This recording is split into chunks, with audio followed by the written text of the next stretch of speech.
Oui, bah, il est clair qu'il y a toujours le fantasme bien humain de l'apocalypse. On a toujours imaginé des fins du monde. Toute culture, toute civilisation, à un moment de son histoire, particulièrement des moments de crise d'ailleurs, ont toujours fantasmé sur des apocalypses possibles. On sait de toute façon que le monde va finir, que ce soit notre planète Terre, le soleil qui va s'éteindre, l'univers qui va se refroidir, etc.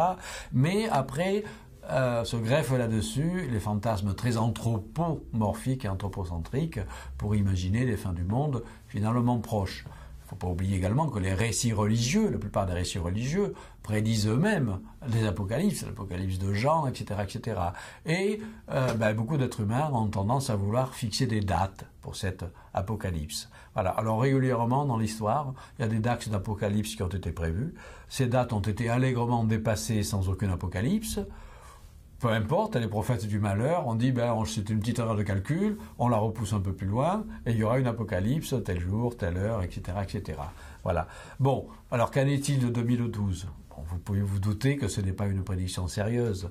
Une interprétation des calendriers mayas laisse à penser qu'il y a un nouveau cycle d'univers qui commence, mais il s'agit bien de cosmogonie d'une civilisation ancienne qui certes avait fait quelques progrès en astronomie, mais on ne peut accorder évidemment aucun crédit réel sur une quelconque apocalypse en 2012.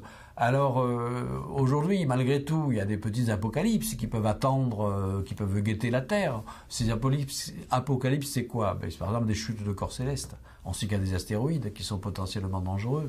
Alors, pour 2012, il n'y a aucun astéroïde potentiellement dangereux qui menace la Terre. En revanche, en 2036, il y en a un qui va la frôler. Mais ça va pas être une apocalypse. D'abord, il va pas percuter la Terre, il va passer pas très loin. Puis même s'il percutait la Terre, ce serait pas une apocalypse totale, ce serait un malheur pour ceux qui seraient dans la région impactée. Et donc il y a d'autres phénomènes à long terme qui pourraient effectivement menacer l'intégrité de la planète, ou au moins la petite couche du vivant.